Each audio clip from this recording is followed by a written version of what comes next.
Assalamualaikum warahmatullahi wabarakatuh. Salam sehat dan berbahagia Bapak Ibu guru hebat.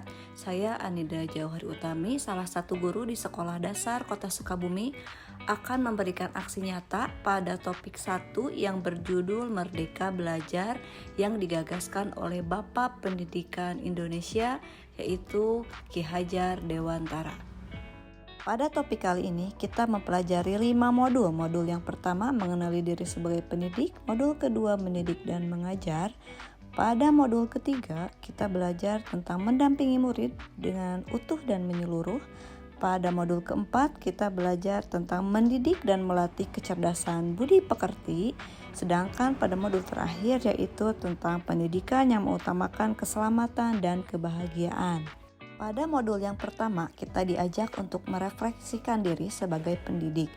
Jadi kita harus mengenali diri dengan memaknai dan menghayati kepribadian kita untuk menjadi manusia yang merdeka dan terus belajar. Lalu, peran kita sebagai guru itu sangat penting untuk membentuk murid yang merdeka sesuai dengan kodratnya. Kemudian kita juga harus mencari tahu kita itu ingin menjadi guru seperti apa.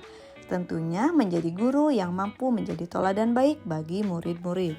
Pada modul 2 kita mempelajari tentang mendidik dan mengajar. Guru itu harus mampu menuntun siswa sesuai dengan kodratnya. Pendidikan juga harus menekankan pada sistem Among. Dalam pendidikan tidak mengutamakan kemampuan kognitif tetapi lebih pada semua aspek.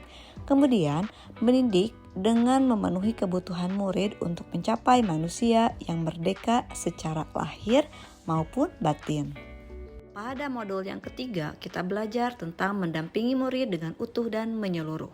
Materi ini berkaitan dengan kodrat keadaan seorang murid, yaitu kodrat alam dan kodrat zaman. Kodrat alam berhubungan dengan lingkungan tempat tinggal murid, sedangkan kodrat zaman yang berhubungan dengan waktu atau masa yang dialami murid. Kemudian, dalam pendidikan juga dikenal dengan adanya asas trikon, yaitu kontinu, konvergen, dan konsentris. Kontinu itu artinya berkelanjutan, konvergen artinya mengambil sumber dari luar, sedangkan konsentris yaitu berkaitan dengan kepribadian.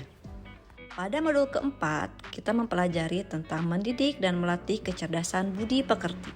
Budi pekerti adalah perpaduan antara gerak, pikiran, perasaan, dan kemauan sehingga menimbulkan tenaga atau perpaduan antara cipta, rasa, dan karsa. Pendidikan harus mampu memahami kemampuan kodrat murid yang memiliki budi pekerti dan perlu dikembangkan.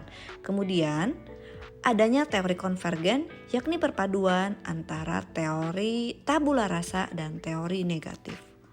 Kemudian pada modul 5 kita belajar tentang pendidikan yang mengantarkan keselamatan dan kebahagiaan. Pendidik harus mampu menciptakan pembelajaran yang bermakna dengan melihat kebutuhan, potensi, dan gaya belajar murid. Selain itu, pendidikan sejatinya dapat mengantarkan murid untuk keselamatan dan kebahagiaan. Adanya sistem Among yang mengharuskan guru lebih dulu mengubah mindset Amongnya. Kemudian selain itu, kompetensi abad 21 memang harus dimiliki setiap siswa agar mampu menghadapi segala tantangan zaman. Demikian yang bisa saya sampaikan. Selalu ingat apa yang diucapkan oleh Profesor Renard Kasali. Semakin guru banyak belajar, semakin murid tersenyum lebar. Terima kasih.